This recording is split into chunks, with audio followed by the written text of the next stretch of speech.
कैसे होगी सभी? ठीक हो? इलेक्ट्रिसिटी के कल न्यूमेरिकल किए थे, समझ आया कुछ?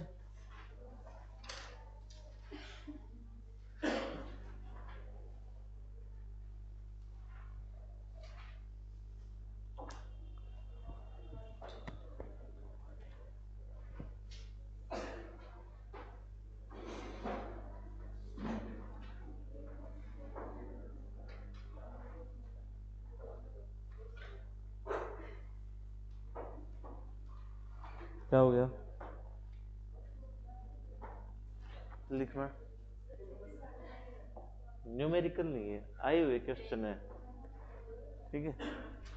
न्यूमेरिकल नहीं है भी, क्वेश्चन है, बहुत बार रिपीट हुआ ये क्वेश्चन। एक तार जिसका प्रतिरोध R है,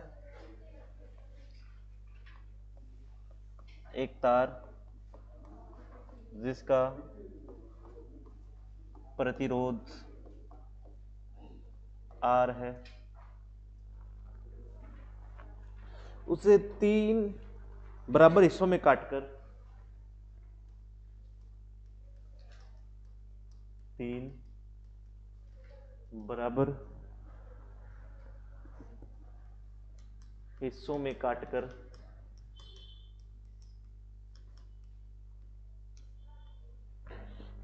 काटकर श्रेणी में जोड़ दिया जाता है, श्रेणी में जोड़ दिया जाता है।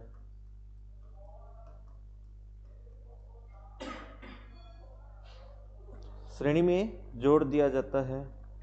इस संयोजन का तुल्य प्रतिरोध ज्ञात कीजिए। इस संयोजन का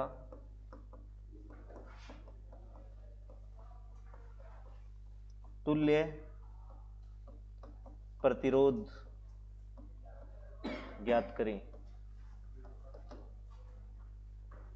तुल्य प्रतिरोध ज्ञात करें। ऑप्शन है, ए ऑप्शन है R, बी ऑप्शन है 3R, ऑप्शन सी है R/3, ऑप्शन डी है R/9।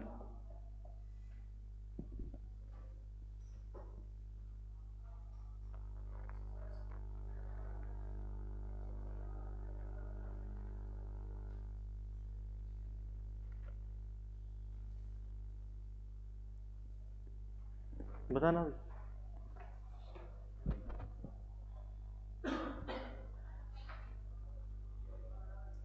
क्या आएगा? बी। क्या आएगा? आपका भाई ए, सी।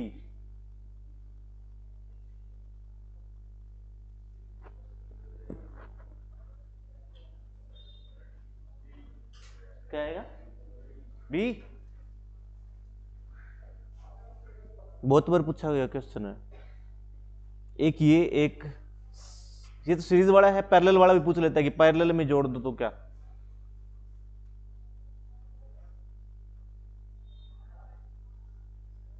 रेजिस्टेंस कितना है? R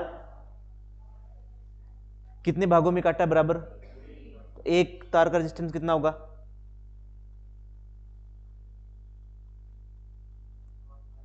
R/3 होगा यार, एक तार का तो R/3 होगा। कुल रेजिस्टेंस R है, 3 हिस्सों में काट रहे हो तो एक रेजिस्टेंस निकालोगे R/3 नहीं हो जाएगा? तो एक रेजिस्टेंस R/3 कितने हैं? 3 हिस्सों में है ना, जोड़ो कितना आएगा?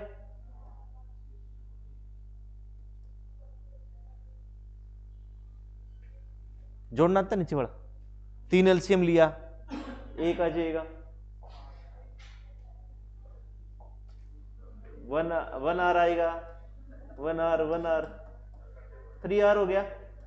3 कितना कट गया? 3 से 3 कितना आ गया? R। तो क्या आएगा? R आएगा। ठीक है, आपसे पूछ ले कि कोई तार का प्रतिरोध, मान लो किसी तार का प्रतिरोध 50 ओम है, उसे 3 हिस्सों में या 4 हिस्सों में बराबर हिस्सों में काट दिया जाए तो कुल तुल्य प्रतिरोध क्या होगा? सीरीज में जोड़ने को बोले, सीरीज में जोड़ा हुआ है तो जो प्रतिरोध दिया आपको वो वही होगा। तो यहां क्या था? आर था ना प्रतिरोध, और आ भी क्या रहा? आंसर भी। चाहे से 3 में काटे 4 में काटे बराबर हिस्सों में और सीरीज में जोड़ दे तो रेजिस्टेंस वही रहता है। सीरीज में बोले तो समझ आई ये बात? आई क्या? कहां गलती कर दी 3R वाले? कहां पे? अच्छा काटा नहीं था क्या? चलो कोई ना। तो क्या आएगा? R, option A. कौन सा ऑप्शन सही होगा? A option. अब एक पैरेलल वाला और कर लो बस।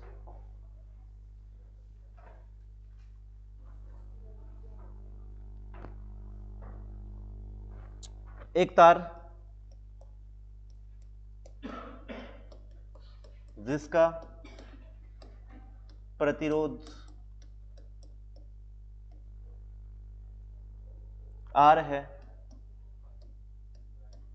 उसे 4 बराबर हिस्सों में काटकर 4 बराबर हिस्सों में काटकर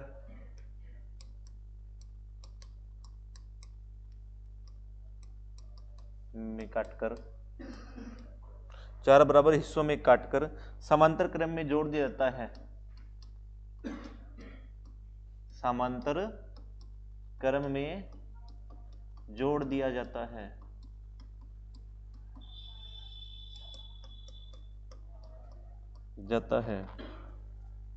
इस संयोजन का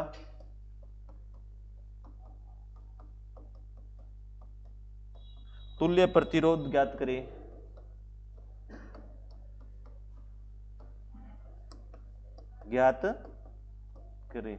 ऑप्शन ए है आर, ऑप्शन बी है R/4, ऑप्शन सी है 4R, ऑप्शन डी है R/16।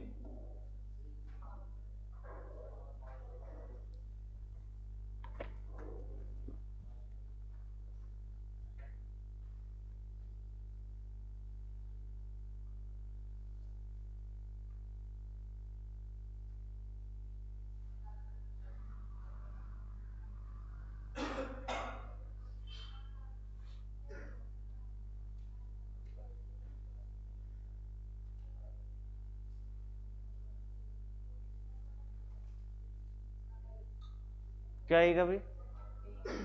कौन सा ऑप्शन आएगा? डी सभी का? ठीक है भाई, तो डी ऑप्शन किधर गया? R/16, D option. ठीक है, कर लोगे इसको।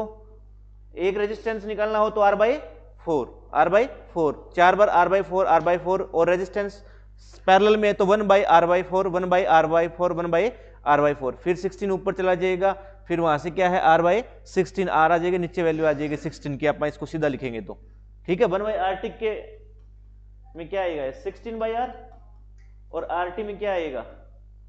R/16। ये आंसर आ रहा है सभी का? सही है ये। कर लोगे ऐसे? कर लोगे क्या? आगे लिखो हीटिंग इफेक्ट। उसमें प्रभाव कल बताया था आपको, हीटिंग इफेक्ट। तो आपका जो हीटर है, हीटर वायर लिखो, हीटर वायर, हीटर तार, हीटर वायर। हीटर वायर देखिए, हीटर तो देखे होंगे, हीटर वायर भी देखी होगी। देखिए कुंडली नुमा होती है ना? मतलब क्या फंक्शन होता है हीटर का?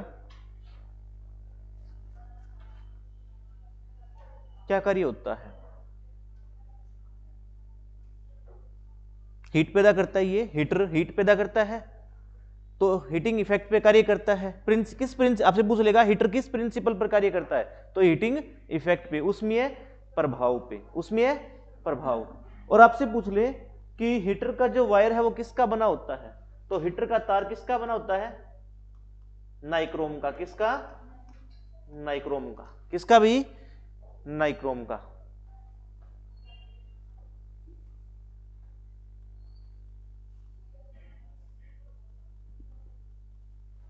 नाइक्रोम क्या होता है? क्रोमियम प्लस निकेल, इनका बना होता है, इसे बोलते हैं नाइक्रोम। और साथ में क्या होता है? मैग्नीज प्लस लोहा, ये होता है। हीटर वायर नाइक्रोम का बना होता है, और नाइक्रोम क्या होता है? निकल और क्रोमियम और मैग्नीज और लोहा, इनका मिश्रण होता है ये जो वायर होता है।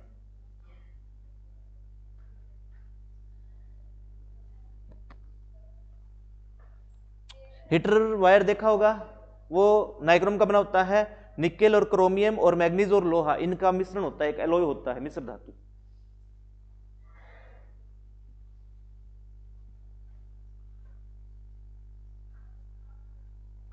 अच्छा एक बात तो मेरे को, यहां प्रतिरोध उस हीटर वायर का हाई होगा या लो होगा?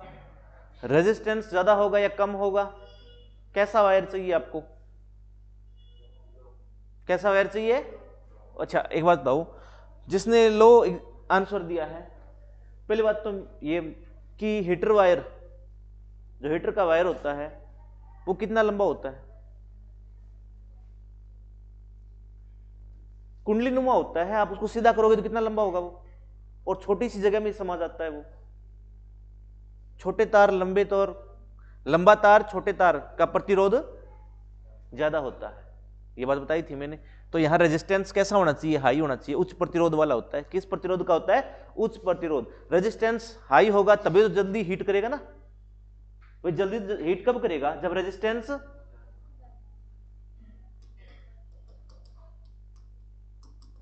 हीट ज्यादा कब? जब रेजिस्टेंस ज्यादा, जिस टाइम तक ज्यादा करंट फ्लो करा तो भी हीट ज्यादा, ज्यादा करंट फ्लो करेगा तो भी हीट ज्यादा, तो रेजिस्टेंस क्या होगा? यहाँ हाई होगा। तो उस वायर का रेजिस्टेंस क्या होना चाहिए? हाई होना चाहिए, उच्च प्रतिरोध वाला तार होना चाहिए। वो नाइक्रोम का प्रतिरोध वो उच्च होता है, जो हीटर वायर है उसका प्रतिरोध क्या होता है? उच्च होता है, हाई रेजिस्टेंस होता है। कैसा होता है? High resistance. और दूसरी बात, वो पतला तार, छोटा और पतले तार का रेजिस्टेंस कैसा होता है? हाई होता है। और आपको पता है वो कुंडलीनुमा होता है, बहुत लंबा तार होता है, ठीक है। तो इस वायर का रेजिस्टेंस कैसा होना चाहिए भी? हाई। तो लिखो हीटर वायर का रेजिस्टेंस हाई, हीटर वायर का रेजिस्टेंस कैसा होना चाहिए? हाई, यानी उच्च प्रतिरोध वाला होना चाहिए। उच्च प्रतिरोध कैसा होना चाहिए? उच्च प्रतिरोध वाला, हाई रेजिस्टेंस।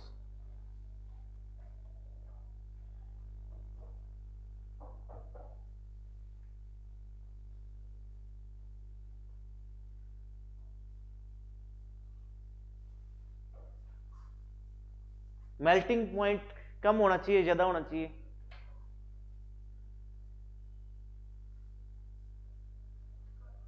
कम होना चाहिए, ज्यादा? कैसी बात कर रहे हो तुम? कम होगा तो वो तो फिर गल जाएगा, तार भी टूट जाएगा। तो ज्यादा होना चाहिए, मेल्टिंग पॉइंट क्या होना चाहिए? ज्यादा, यानी गलनांक क्या होना चाहिए? उच्च होना चाहिए भी, गलनांक उच्च होना चाहिए, ठीक है। आपको यदि हीटर वायर बनाना है तो उसका रेजिस्टेंस हाई होना चाहिए, पतला वायर होना चाहिए, और उसका मेल्टिंग पॉइंट ज्यादा होना चाहिए। ऐसे नहीं कि आपने मेल्टिंग ऐसा मतलब वायर ले लिया जो 100 डिग्री सेल्सियस पे ही मेल्ट हो जाए, फिर तो वो जलाते ही हो जाएगा, थोड़ी देर चलेगा, फिर तो वो फिर तो पिघलना शुरू कर देगा, मेल्ट करना शुरू कर देगा, ठीक है। तो हाई मेल्टिंग वाला होना चाहिए, उच्च गलनांक वाला होना चाहिए, उच्च गलनांक और उच्च प्रतिरोध वाला होना चाहिए हीटर वायर। और प्रिंसिपल किस पे काम करता है? हीटिंग इफेक्ट पे। समझ आ गया ये? आगे है इलेक्ट्रिक बल्ब, विद्युत बल्ब। ये भी किस प्रिंसिपल पे काम करता है? बल्ब, विद्युत बल्ब किस प्रिंसिपल पे काम करता है? हीटिंग इफेक्ट पे, हीटिंग इफेक्ट पे, उसमें प्रभाव पर, उसमें प्रभाव, उसमें प्रभाव पर।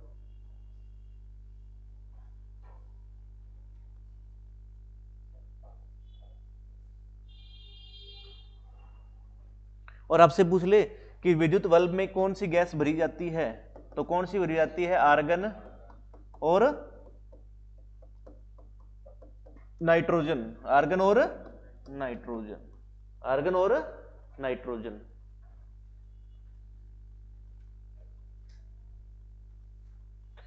जो विद्युत बल्ब है देखा आपने, उसके अंदर गैस होती है, कौन सी होती है? आर्गन और नाइट्रोजन होती है। कौन सी होती है? आर्गन और नाइट्रोजन। और आपने उसका फिलामेंट भी देखा होगा, उस बल्ब के अंदर फिलामेंट देखा है, छोटा सा पतला सा वायर होता है, ठीक है, उसे बोलते हैं फिलामेंट। क्या बोलते हैं? फिलामेंट। फिलामेंट, या हिंदी में बोलो तो तंतु बोलते हैं उसको। क्या बोलते हैं? तंतु। किसका बना होता है वो? टंगस्टन का। किसका? टंगस्टन का। और इसका सिंबल क्या होता है? डब्लू होता है टंगस्टन का।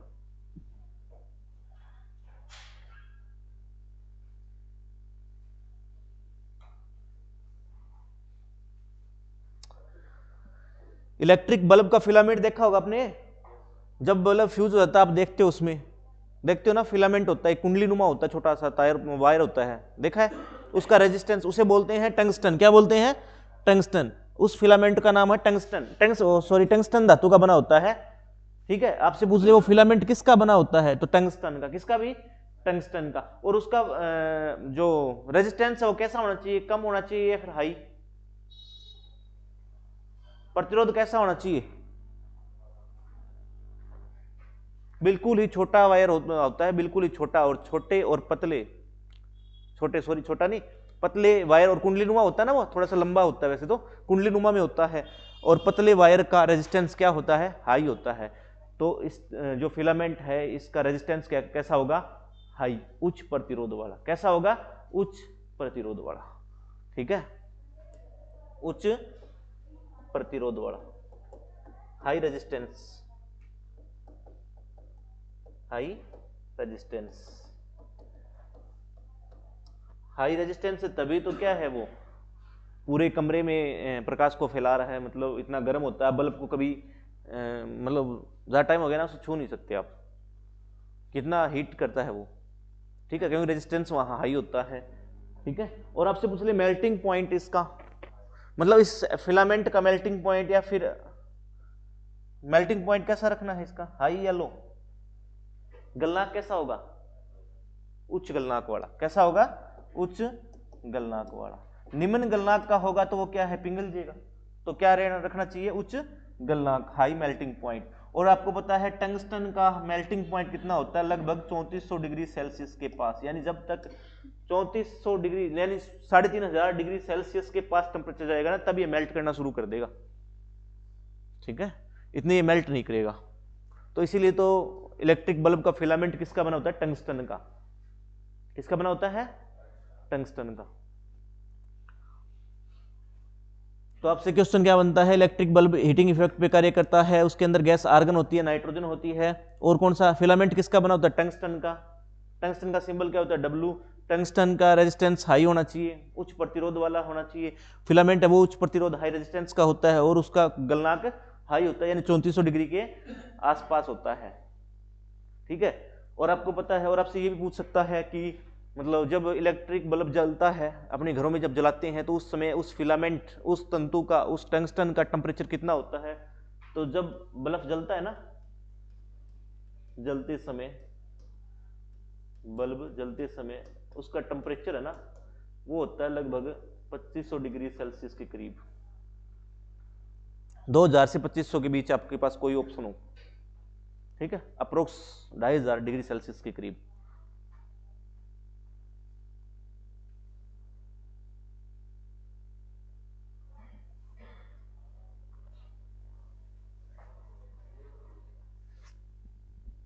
जब आप घर पे बल्ब जलाते हो, ठीक है, उस समय जो टेम्परेचर होता है ना उस फिलामेंट का, तो वो अप्रोक्स होता है 2 से 2500 के बीच डिग्री सेल्सियस के बीच होता है, ठीक है।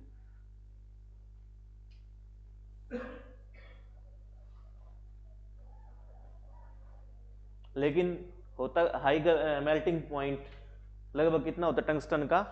3500-3400 डिग्री सेल्सियस के करीब होता है। मतलब उस तापमान पर जब कोई वस्तु गलना शुरू कर दे, मेल्ट करना शुरू कर दे, वो होता है मेल्टिंग पॉइंट। क्या होता है? Melting point. समझ आ गई भी?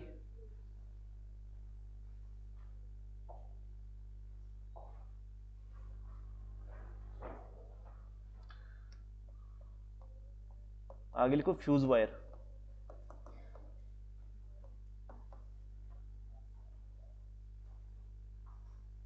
Fuse wire.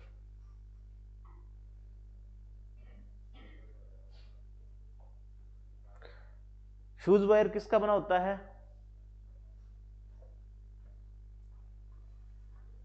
फ्यूज वायर देखा है?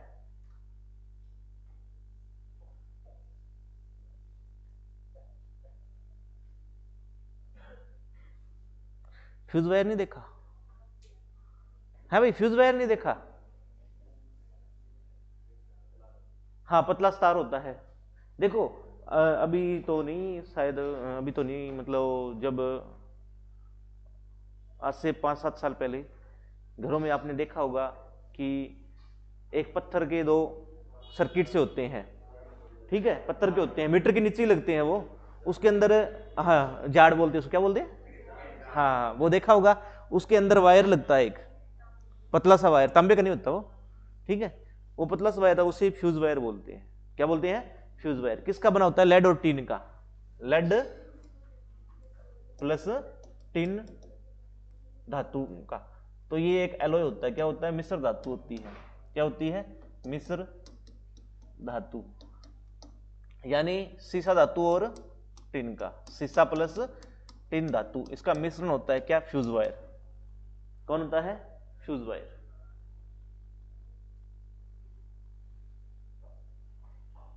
Fuse wire. अच्छा, क्यों लगाते हैं इसको?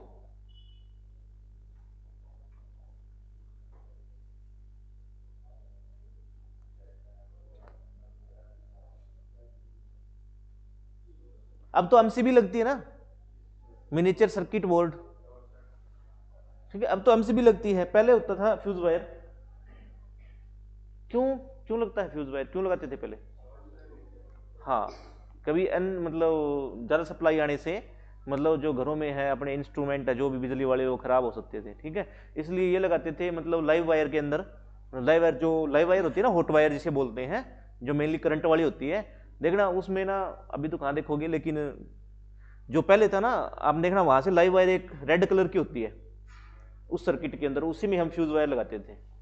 तो लाइव वायर में लगती है, ठीक है। लाइव वायर में क्यों लगती है? ताकि कभी ज्यादा करंट आ गया तो वो क्या है, वहां से कनेक्शन उसका टूट जाए, ब्रेक हो जाए, तो आगे नुकसान नहीं होगा आपके इलेक्ट्रिक जो भी है, जैसे टीवी फ्रिज है, ठीक है। इसलिए फ्यूज वायर का लगाते थे। शीशा और टिन धातु का होता है। और आपको पूछ ले कि रेजिस्टेंस कैसा होना चाहिए, फ्यूज वायर का रेजिस्टेंस कैसा होना चाहिए भी? कैसा होना चाहिए, हाई या फिर लो? कैसा होना चाहिए? उच्च प्रतिरोध वाला होना चाहिए। कैसा होना चाहिए? उच्च प्रतिरोध, हाई रेजिस्टेंस, हाई रेजिस्टेंस, उच्च प्रतिरोध, हाई रेजिस्टेंस वाला होना चाहिए, उच्च प्रतिरोध वाला होना चाहिए। और मेल्टिंग पॉइंट कैसा होना चाहिए? गलत बात। मेल्टिंग हाई होगा तो वो ब्रेक टूटेगा नहीं बीच से, ठीक है। तो मेल्टिंग पॉइंट गलनांक क्या होना चाहिए? कम होना चाहिए, ठीक है। गलनांक कम होगा तभी टूटेगा ना। हाई रेजिस्टेंस, जब बाधा ज्यादा पैदा होगी और उसका मेल्टिंग पॉइंट कम होगा, तभी तो कनेक्शन ब्रेक होगा ना, टूटेगा। तो मेल्टिंग पॉइंट क्या होना चाहिए इसका? मेल्टिंग पॉइंट लो, यानी निम्न गलनांक वाला होना चाहिए, ठीक है, निम्न गलनांक वाला, लो मेल्टिंग पॉइंट वाला।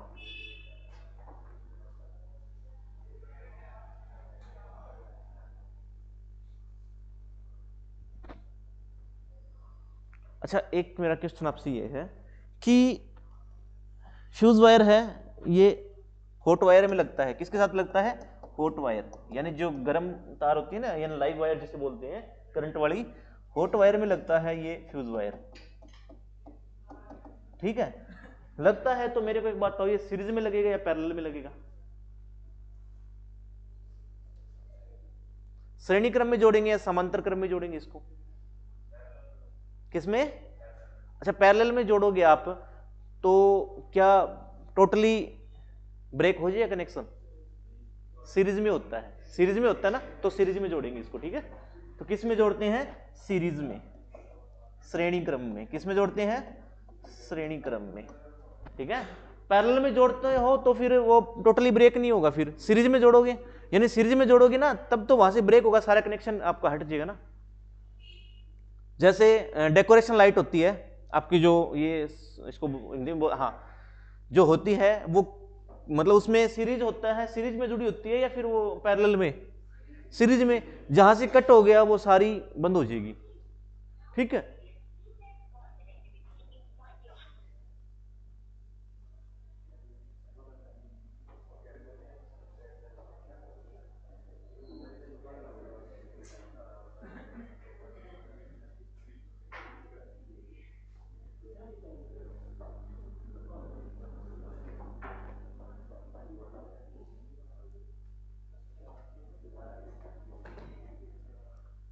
देखो तो सीरीज में जोड़ते हैं। ठीक है, जैसे अपने घरों में जो लाइट आती है, जो हपा मतलब ये जो सारे हैं, ये किस में है? पैरेलल में है या सीरीज में? पैरेलल में है, क्योंकि अपन एक बल्ब बंद करेंगे तो पंखा चलता रहेगा, बल्ब बंद हो जाएगा। पंखा बंद करना चाहेंगे तो बल्ब जलाना चाहे तो हो सकता है ना। ऐसे तो नहीं कि साथ में ही कनेक्शन ब्रेक होगा। तो ये सीरीज में जोड़ा जाता है, श्रेणी क्रम में। ठीक है, फ्यूज वायर।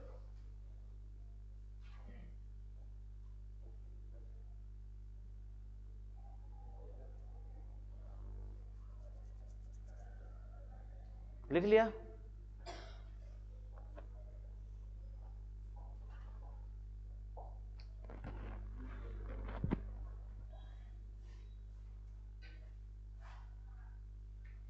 आगे लिखो,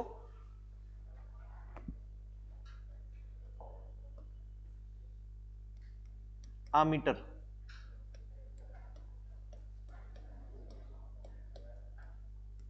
आमीटर क्या होता है? Ammeter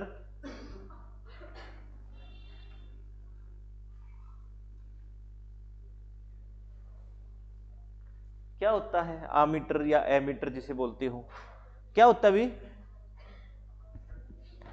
to measure electric current. To measure electric current, विद्युत धारा को मापने वाला यंत्र। विद्युत धारा को मापने वाला यंत्र। यंत्र, विद्युत धारा को मापने वाला यंत्र, आमीटर।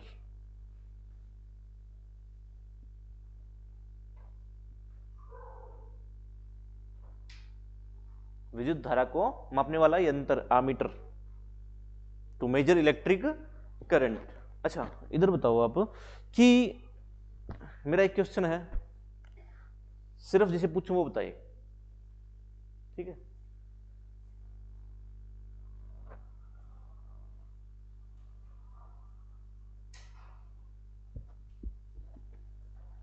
विकास नाम है आपका? विकास नाम है आपका? हाँ, तो आप बताओ कि आमीटर में आप श्रेणी में जोड़ेंगे या फिर ये पैरेलल में समांतर में जोड़ेंगे, ये बताओ आमीटर को।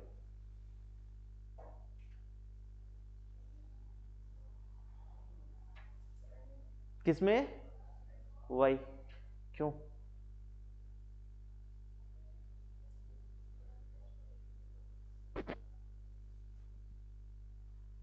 बताओ, कोई बात नहीं, आप ऐसे बता सकते हो कि मैंने सिर्फ दो ऑप्शन में से एक चूज किया, या फिर आपको पता है डीपली? पता नहीं है डीपली? चलो कोई बात नहीं, पीछे। किस में जोड़ते हैं? समांतर में जोड़ते हैं या श्रेणी क्रम में आमीटर को? श्रेणी क्रम। क्यों?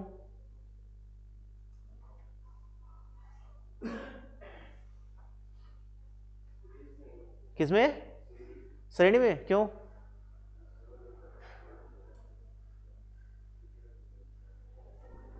बताओ।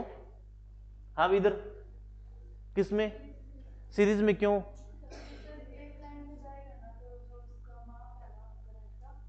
सेम रहेगा। Very good. ठीक है, आपको बताया था कि सीरीज के अंदर करंट चेंज नहीं होता। 5 एम्पियर का करंट है तो वो आगे नेक्स्ट वायर में भी 5 एम्पियर रहेगा। पैरेलल में क्या है? वोल्ट सेम रहती है लेकिन करंट अलग अलग होता है। सीरीज में करंट सेम है लेकिन वोल्ट अलग अलग होगी। तो आपको क्या मेजर करना है? यहाँ करंट मेजर करना है, तो किस में जोड़ोगे? सीरीज में, क्योंकि सेम करंट देगा ना हर वायर में, तो किस में जोड़ते हैं? सीरीज में, श्रेणी क्रम में। श्रेणी क्रम में किस में जोड़ोगे? सीरीज में। क्वेश्चन आते हैं, ये छोटे छोटे क्वेश्चन है, बहुत उठते हैं आपके रेलवे के अंदर, एसएससी के अंदर, दिल्ली पुलिस के अंदर। पेपर है क्या दिल्ली पुलिस का? किसका है? किस किस का है भाई? है सभी का है? अच्छा सभी का है, तो मेरी एक बात सुन लेना। एक तो आपका मिरर वाला जो टॉपिक हो गया है, मिरर लेंस वाला, अच्छे से करके जाना। मिरर लेंस, और कौन सा हो गया आपका? इलेक्ट्रिक करंट हो जाएगा, इलेक्ट्रिसिटी हो जाएगा आपका। और केमिस्ट्री, केमिस्ट्री के अंदर आप मेटल, नॉन मेटल और कंपाउंड, कंपाउंड याद करके जाना। जितने मेटल है, नॉन मेटल है, कंपाउंड है। कंपाउंड करवाए मैंने पीछे, प्रीवियस ईयर के क्वेश्चन उठा के देखना। कंपाउंड, केमिस्ट्री में कंपाउंड, और आपका इधर ये जो है ना फिजिक्स के अंदर मिरर से, लेंस से क्वेश्चन उठा के देखे देखे प्रीवियस वाले है।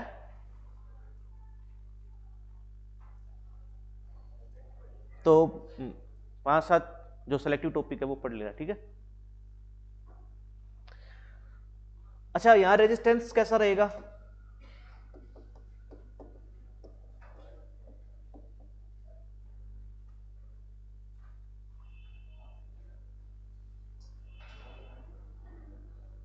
रेजिस्टेंस लो रखोगे या फिर हाई? है भाई, प्रतिरोध कैसा होना चाहिए? रेजिस्टेंस होना चाहिए लो। क्या है? प्रतिरोध कम होना चाहिए। जितना कम प्रतिरोध होगा ना, जितना प्रतिरोध कम होगा वो उतना ही अच्छा आमीटर होगा, इतना ही अच्छा रिजल्ट देगा, ठीक है। तो यदि मान लो, होता नहीं है लेकिन आप मान लो किसी का, किसी एमीटर का यदि रेजिस्टेंस जीरो है, हो नहीं सकता, जीरो होता नहीं है, कुछ भी जीरो और अनंत होता नहीं है, लेकिन आप मान लेते हैं जीरो हो, तो वो सबसे अच्छा मेजरमेंट करता है करंट का, ठीक है। तो जिसका रेजिस्टेंस जीरो होगा ना, उस आमीटर को बोलते हैं आदर्श एमीटर। क्या बोलते हैं? आदर्श आमीटर, आदर्श एमीटर। किसे बोलोगे? जिसका रेजिस्टेंस क्या हो? 0 ओम। क्या हो? 0 ओम। प्रतिरोध क्या हो? कम हो।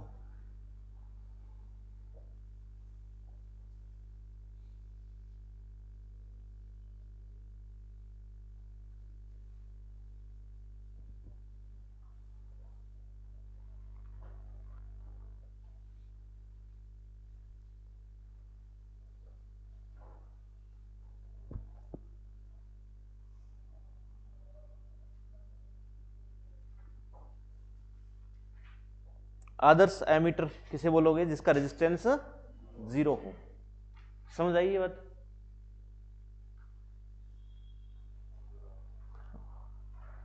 प्रतिरोध कम होना चाहिए, सीरीज में जोड़ोगे, और आमीटर क्या करता है? टू मेजर इलेक्ट्रिक करंट, वो जो धारा को मापने वाला यंत्र है। समझ आ गया? नेक्स्ट चलो voltmeter.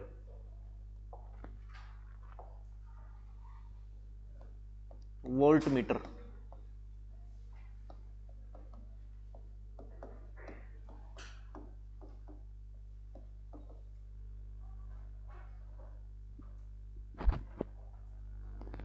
Voltmeter to measure voltage, to measure voltage, voltage को मापने के लिए, वोल्टेज को मापने के लिए यूज करते हैं वोल्ट मीटर। क्या करते हैं? वोल्ट मीटर, वोल्टेज को मापने के लिए, वोल्टेज को मापने के लिए, वोल्टेज को मापने के लिए।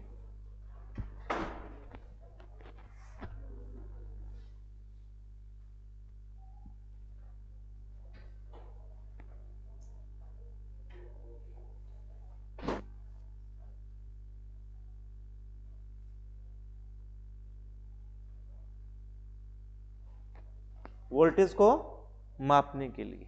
अच्छा, सीरीज में जोड़ोगे या पैरेलल में? किस में जोड़ोगे? पैरेलल में। क्यों? सीरीज क्यों? वोल्ट मीटर को किस में जोड़ोगे? पैरेलल में या सीरीज में? समांतर क्रम में या श्रेणी क्रम में? किस क्रम में?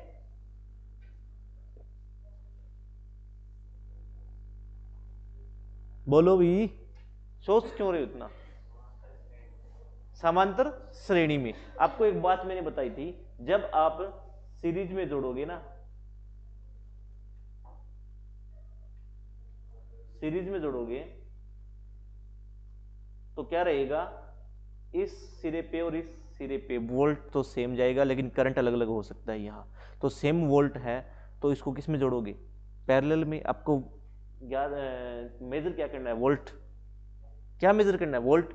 और आपको पता है कि समांतर श्रेणी के अंदर वोल्ट तो सेम जाती है। जैसे यहां आपने जोड़ा इसको, मान लो आपने जोड़ा 20 वोल्ट की बैटरी से। किससे? 20 वोल्ट की बैटरी से। तो यहां जो वोल्टेज जाएगी वो भी 20 वोल्ट जाएगी, यहां जाएगी वो 20 वोल्ट। यहां करंट अलग अलग हो सकता है दोनों में, ठीक है? तो किस में जोड़ोगे? पैरेलल में, ठीक है? लिखो, समांतर क्रम में जोड़ते हैं वोल्ट मीटर को।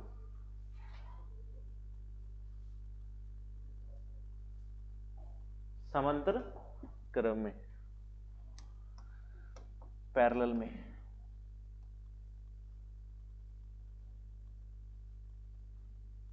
पैरेलल, समांतर में।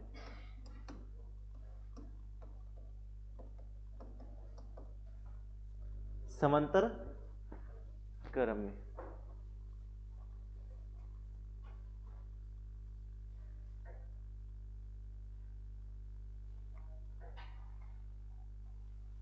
लिख लिया? और रेजिस्टेंस कैसा होना चाहिए? जितना हाई रेजिस्टेंस वाला होगा उतना ही अच्छा वोल्टेज मापेगा, मेजर करेगा। तो रेजिस्टेंस कैसा होना चाहिए? यहां प्रतिरोध कैसा होना चाहिए? High resistance. कैसा होना चाहिए? हाई, उच्च प्रतिरोध। उच्च प्रतिरोध, ठीक है? आदर्श वोल्ट मीटर किसे बोलोगे आप? आदर्श वोल्ट मीटर किसे बोलोगे? जिसका रेजिस्टेंस ज्यादा हो, जिसका रेजिस्टेंस ज्यादा हो, मतलब रेजिस्टेंस हो इन्फिनिटिव। क्या हो? इन्फिनिटिव। क्या हो? अनंत हो। अनंत कुछ होता नहीं है, लेकिन जितना ज्यादा होगा उतना ही अच्छा आदर्श वोल्टमीटर कहलाएगा, ठीक है? तो रेजिस्टेंस क्या होना चाहिए यहां पे? हाई, उच्च प्रतिरोध वाला।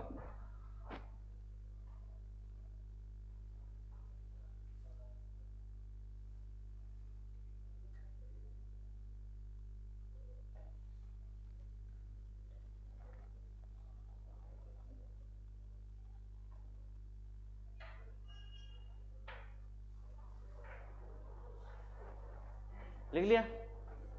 लिख लिया क्या? चलो आगे आपका एसी करंट और डीसी करंट। क्या हो गया? लंच कर लिया आपने? क्यों? हाँ, 11:30 क्लास हुई थी। वेट कर रहे थे? सर को बोल दिया था मैंने। बोला था सर ने, मैंने अच्छी तरह कहा था कि आप आने से पहले क्लास में, मेरे को टाइम लगेगा, आप लंच के लिए बोल दो बच्चों, ठीक है? तो 1 बजे तक क्लास रहेगी भी अभी, क्योंकि 12 बजे तो मैंने ली है, 1 घंटा की होती है। अब आधा घंटे हुए अब तो। आई डोंट नो, आपको बोल के गए होंगे। हाँ भाई, आपने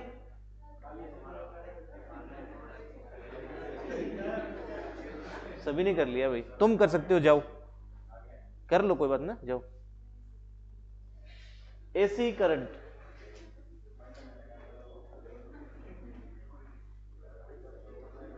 DC current.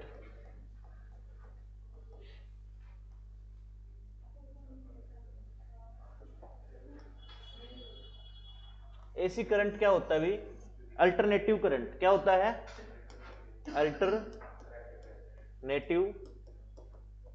Current. Alternative current, इसको बोलते हैं प्रत्यावर्ती धारा। क्या बोलते हैं? प्रत्यावर्ती धारा। हिंदी में लिखो प्रत्यावर्ती धारा, प्रत्यावर्ती धारा, अल्टरनेटिव करंट, प्रत्यावर्ती धारा।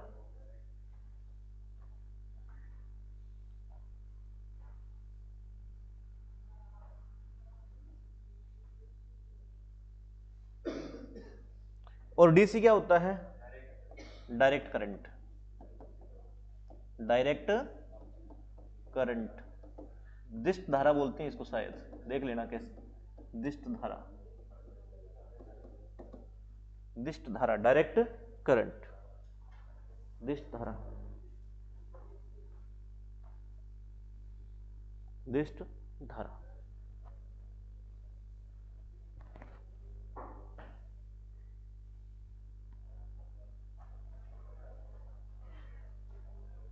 लिख लिया?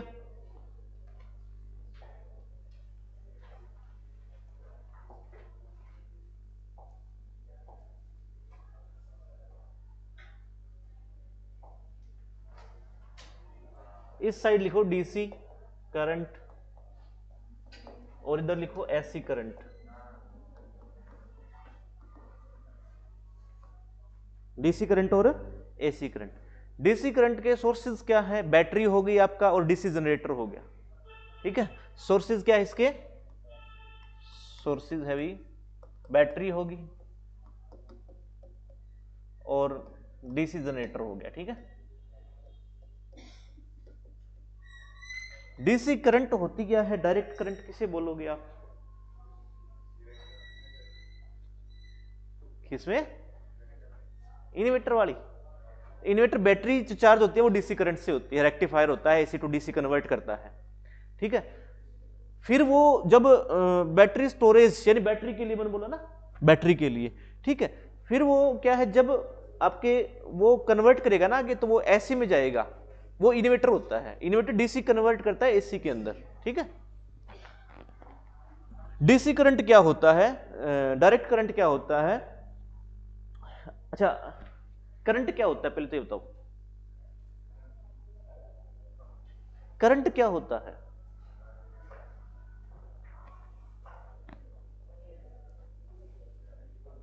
हाँ भाई, करंट क्या होता है? सबसे पहले दिन ये बात बताई थी, करंट होता क्या है? विद्युत धारा क्या होती है? Rate of flow of charge, आवेश के बहने की दर को विद्युत धारा कहते हैं। नहीं बताया था पहले दिन? कोई मेटल है, एल्यूमिनियम की है, कॉपर की है, सिल्वर की है, उसके अंदर फ्री इलेक्ट्रॉन है, क्योंकि मेटल है वो, फ्री इलेक्ट्रॉन है, मतलब उस वायर में ट्राइलियन या मिलियंस आपके फ्री इलेक्ट्रॉन है।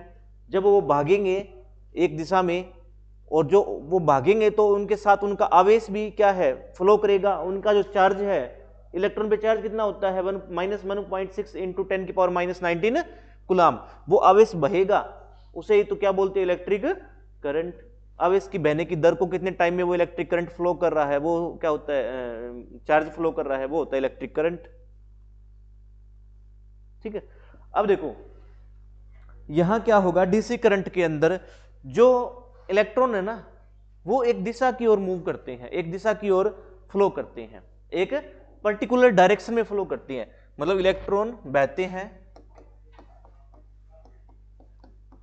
एक दिशा में, बहते हैं एक प्रॉपर डायरेक्शन, यानी उचित दिशा लिख लो यहां पे, एक उचित,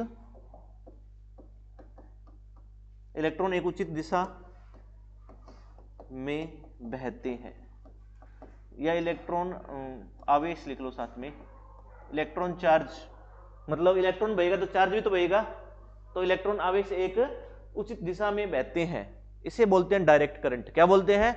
डायरेक्ट करंट।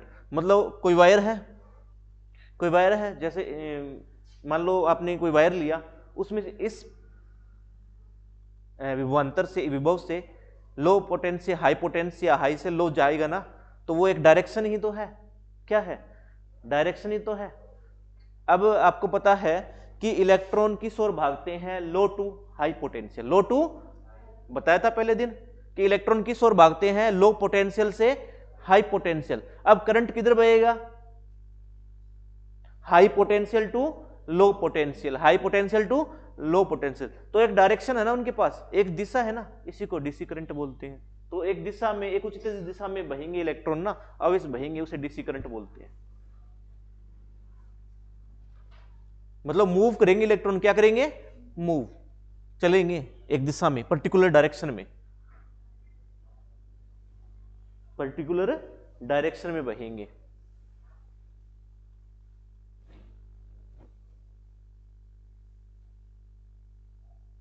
वो होता है डीसी करंट, डायरेक्ट करंट।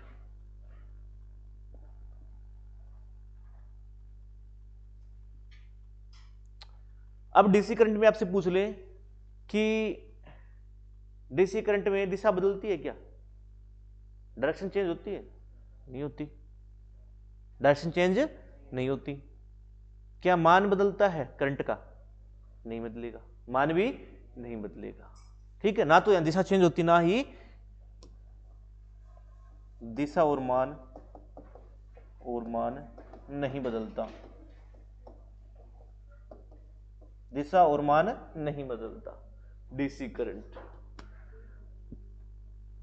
दिशा और मान नहीं बदलेगा भाई।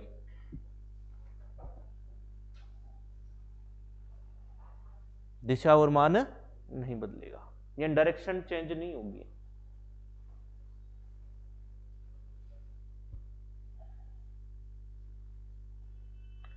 लिख लिया। अल्टरनेटिव करंट क्या होता है? इसके सोर्स होते हैं AC generator, AC generator, AC generator. Alternative current, देखो एसी अल्टरनेटिव करंट क्या होता है? इसके अंदर ना किसी वायर में इलेक्ट्रॉन है, आपको पता है, लेकिन वो एक दिशा में मूव नहीं करेंगे, एक पर्टिकुलर डायरेक्शन में नहीं बहेंगे, वो अपनी जगह ही क्या करेंगे, वो इधर हिलेंगे, कभी इधर हिलेंगे, मतलब दोलन करेंगे। क्या करेंगे? दोलन करेंगे, ओसिलेशन। क्या करेंगे? ओसिलेशन। यहां करंट कैसे पैदा होगा? इलेक्ट्रॉन और चार्ज ऐसे ओसिलेशन करेगा। क्या करेगा? ओसिलेशन। जब वो इलेक्ट्रॉन इधर ओसिलेशन करेगा तो इलेक्ट्रिक करंट की डायरेक्शन क्या होगी? इधर। जब वो इधर करेगा तो उसकी डायरेक्शन क्या होगी करंट की? इधर। तो हर बार यहां इलेक्ट्रिक करंट की जो डायरेक्शन है वो क्या होगी? चेंज होगी। ठीक है, और ओसिलेशन से बनता है यहां करंट। किससे बनता है? दोलन से। किससे बनता है? दोलन से। देखो मान लो ये इलेक्ट्रॉन है, ये इलेक्ट्रॉन है, ये एक बार इधर मूव करेगा, इधर मूव करेगा, इधर मूव करेगा, इधर मूव करेगा, मतलब एक ही जगह ओसिलेशन करेगा। क्या करेगा? ओसिलेशन। ये है अल्टरनेटिव करंट। क्या है? Alternative current. अब एक बार इधर मूव किया तो डायरेक्शन करंट की ये बनी, जब इधर मूव करेगा तो डायरेक्शन करंट ऑपोजिट साइड होती है हमेशा, तो करंट की डायरेक्शन वो होगी। तो हर बार यहां इलेक्ट्रिक करंट की डायरेक्शन वो क्या होगी? चेंज होगी। क्या होगी? चेंज होगी। ठीक है, तो यहां इलेक्ट्रॉन फ्लो नहीं करते, यहां इलेक्ट्रॉन का दोलन होता है, इलेक्ट्रॉन दोलन करते हैं। लिख लो,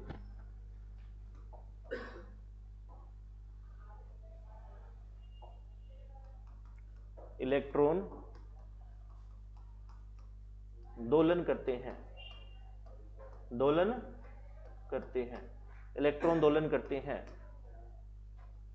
दिशा और मान बदलता रहेगा, समय के साथ बदलता रहेगा, इसलिए दिशा और मान समय के साथ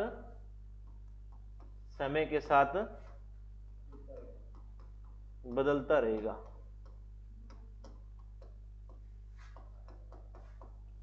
ठीक है, ओसिलेशन, ओसिलेट करेगा, दोलन करेगा।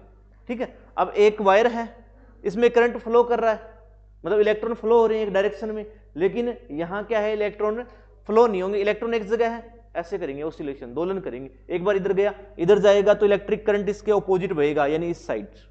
इधर गया तो इलेक्ट्रिक करंट इधर, एक बार इधर जाएगा, दोलन। ओसिलेशन आपने देखा है, मतलब ओसिलेशन पढ़ा होगा कभी, दोलन नहीं पढ़ा? जैसे मतलब पत्थर वगैरह धागे के बांध कर आप ऐसे घुमाओ उसे, जैसे पेंडुलम क्लॉक होती है, दोलन करती है, एक बार इधर जाता है, एक बार इधर, ऐसे ही इलेक्ट्रॉन इधर इधर मूव करेंगे, मतलब आगे नहीं जाएंगे, इधर इधर मूव करेंगे। ठीक है, ओसिलेट करेंगे, तो वहां जो इलेक्ट्रिक करंट पैदा होगा उसे बोलते हैं एसी करंट, अल्टरनेटिव करंट। क्या बोलते हैं? Alternative current. यहां क्या है, हर बार क्या है, डायरेक्शन चेंज होगी, करंट की मान भी चेंज होगा, क्या होगा, टाइम के साथ उनका जो वैल्यू आएगा वो मान भी बदलेगा करंट का। समझ आई ये बात, समझ आई क्या भाई?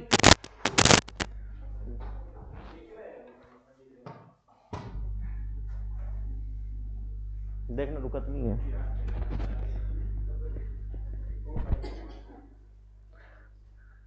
चल रहा है क्या? फिर ठीक है, ये इधर रखवाना और कहीं पड़ेगा ये।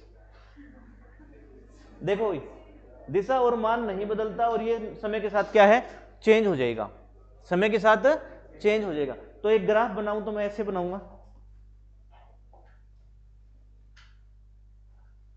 ये टाइम और ये है डीसी करंट, डीसी है क्या, इसी इधर डीसी है, ठीक है। तो क्या है, टाइम के साथ, टाइम तो बदलता रहेगा लेकिन डीसी एक डायरेक्शन में चेंज नहीं करेगा, डायरेक्शन इसकी सेम रहेगी, करंट का मान भी सेम रहेगा। और यदि मैं एसी का बनाऊं तो ऐसे एसी, और ये टाइम, तो ऐसे हर बार टाइम के साथ क्या होगा, चेंज होगा, अल्टरनेटिव करंट। समझ आ गया, डीसी करंट और एसी करंट आया क्या? अच्छा, घरों में कौन सा होता है अपने, एसी होता है, डीसी होता है, एसी। घरों में कौन सा होता है, अल्टरनेटिव करंट होता है। घरों में कौन सा होता है, alternative current, AC current, alternative current. अच्छा, जब इलेक्ट्रॉन है, चार्ज है, एक बार इधर जाएगा एक बार इधर जाएगा, यानी वो ऑसिलेशन करेगा, तो उसकी कुछ ना कुछ एक सेकंड में वो कितनी बार मूव किया इधर इधर, मतलब कितनी बार ऑसिलेशन किया उसने एक सेकंड में, तो वो उसकी होती है आवृत्ति। कितनी होती है, वो उसे बोलते हैं आवृत्ति, फ्रीक्वेंसी। क्या बोलते हैं, फ्रीक्वेंसी। मतलब आपकी कोई व्यक्ति है, उसकी कुछ ना कुछ तो फ्रीक्वेंसी है, बोलने की है, खाने की है, पीने की है, कुछ ना कुछ फ्रीक्वेंसी होगी, कुछ ना कुछ आवृत्ति होगी, फ्रीक्वेंसी। मतलब एक सेकंड में कितनी बार दोलन किया, वो होती है उसकी फ्रीक्वेंसी। क्या होती है, फ्रीक्वेंसी, आवृत्ति। और अपने इंडिया के अंदर अपने जो एसी करंट की फ्रीक्वेंसी कितनी होती है, 50 हर्ट्ज। कितनी होती है, 50 हर्ट्ज फ्रीक्वेंसी, आवृत्ति होती है 50 हर्ट्ज।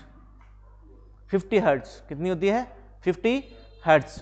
और वोल्ट कितना होता है, वोल्टेज कितना होता है, 220, 30 क्या है, 220 वोल्ट है, 220 वोल्ट, 220 वोल्ट।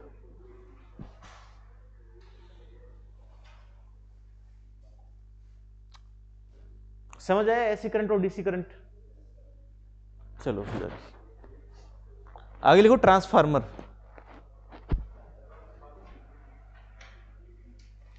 ट्रांसफार्मर,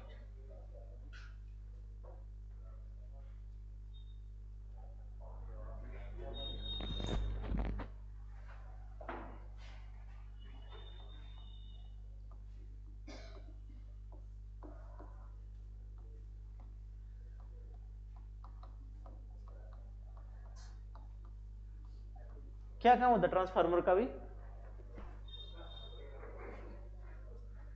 क्या फंक्शन होता है ट्रांसफार्मर का, ये क्यों लगे हुए इधर, क्या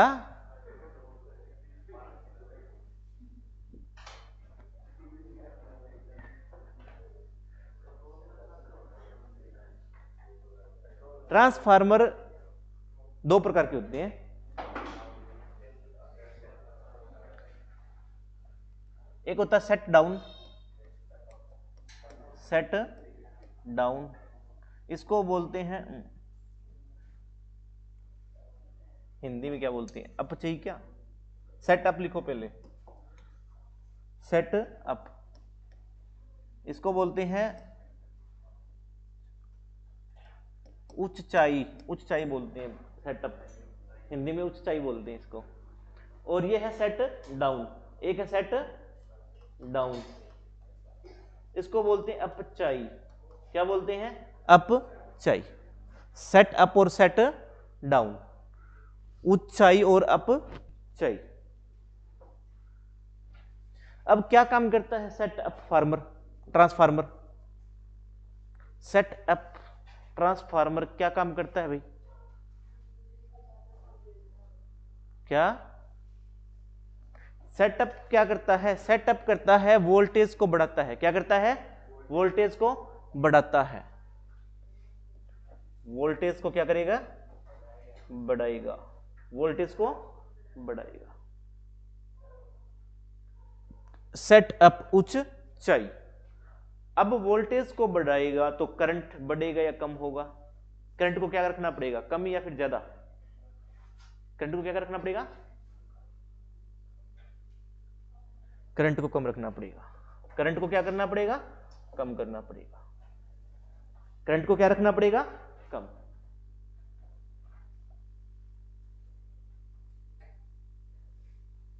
करंट को क्या रखना पड़ेगा? कम। पावर आपने VI होता है, पावर शक्ति, ऊर्जा क्या होता है? VI।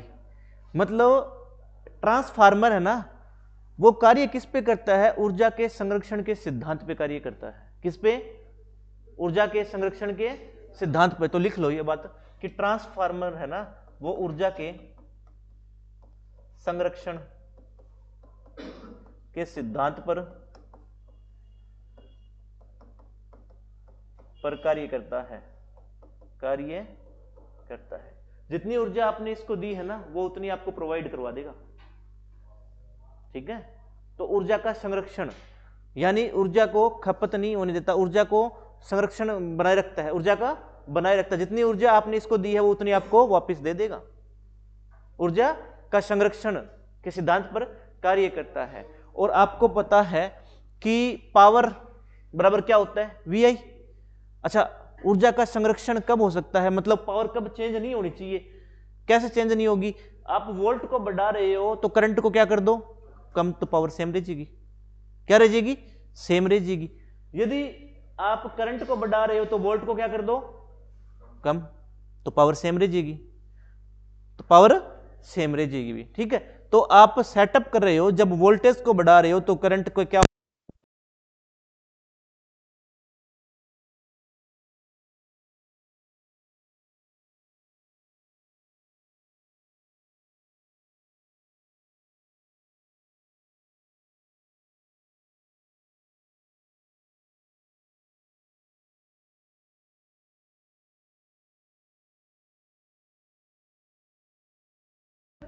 ज्यादा होगा? करंट ज्यादा। क्या ये बात समझ आई? आई क्या? मतलब ऊर्जा के संरक्षण के सिद्धांत पर कार्य करता है कौन? ट्रांसफार्मर। कौन? ट्रांसफार्मर। अच्छा, इसकी जरूरत क्यों पड़ती है सेट अप और सेट डाउन करने की? सेट अप और सेट डाउन करने की जरूरत क्यों पड़ती है? मतलब जहां मान लो आप देखो, मान लो कहीं अपनी रिवर है दूर, मतलब कहीं कर लो यारो, जैसे हरिद्वार वगैरह कहीं पे कोई डैम है, वहां पर अपने मतलब बिजली प्रोडक्शन की, बिजली का उत्पादन किया। ठीक है? अब उसको यहां तक लाना है, मतलब तो यहां तक लाना है तो मतलब 300-350 किलोमीटर दूरी रह जाएगी, रहेगी ना? तो यदि हम उसे 220 वोल्ट की दर से लाएंगे तो करंट ज्यादा खपत होगी, हीटिंग ज्यादा होगी वायर के अंदर, तो करंट ज्यादा खपत करेगा। यदि मैं वोल्टेज बढ़ा दूं, वोल्टेज ज्यादा कर दूं तो करंट क्या होगा? कम। तो हीट कम जनरेट होगी। हीट क्या होता है? I²RT, यानी हीट, यदि करंट को कम कर दूं तो हीट कम होगी। यदि वोल्टेज को बढ़ाऊंगा तो करंट क्या होगा? कम। वोल्टेज को बढ़ाऊंगा तो करंट क्या होगा? कम। करंट कम होगा तो करंट की खपत भी कम होगी, यानी करंट कम अपना मतलब डिस्ट्रॉय होगा, रास्ते में खत्म कम होगा, तो अपने पास इजिली तक आ जाएगा ना? तो इसे बोलते हैं वोल्टेज को सेटअप करना। वहां से सेटअप करते हैं। ये नहीं सुना आपने 11,000 की वोल्टेज की लाइन है, ये 11,000 वोल्टेज की लाइन है, उसमें करंट कम है लेकिन हाई वोल्टेज है। वोल्टेज क्या है? हाई है। ठीक है? अब जहां घरों के बाहर ट्रांसफार्मर लगे होते हैं, फिर वहां क्या होता है? Set down. क्या होता है? Set down. यानी वोल्टेज कम कर दी, 220 कर दी, करंट अच्छा खासा आएगा घर में, सप्लाई अच्छी रहेगी। ठीक है, तो सेट अप और सेट डाउन, ट्रांसफार्मर का काम क्या होता है? सेटअप करना और सेट डाउन करना है। ऊर्जा की संरक्षण के सिद्धांत पर कार्य करता है कौन? ट्रांसफार्मर। कौन करता है? ट्रांसफार्मर। सेट अप क्या होता है? जब वोल्टेज को बढ़ाओगे तो करंट कम होगा। सेट डाउन क्या होता है? जब वोल्टेज को कम करोगे तो करंट बढ़ेगा। मतलब 220 वोल्ट की आप घरों में जो सप्लाई आती है 220 वोल्ट की होती है, और जो पीछे से आ रही है 11,000 वोल्ट की, अरे उसे कम तो करना पड़ेगा ना, सेट डाउन तो करना पड़ेगा 220 वोल्ट। ठीक है, तो ट्रांसफार्मर ऊर्जा के संरक्षण के सिद्धांत पर कार्य करता है। जितनी एनर्जी आपने दी है वो वापस दे देगा। समझ आ गई ये बात? ठीक है, भी आज के लिए इतना बहुत, थैंक यू। बाकी कल करेंगे, थोड़ा सा और रहता है इसका।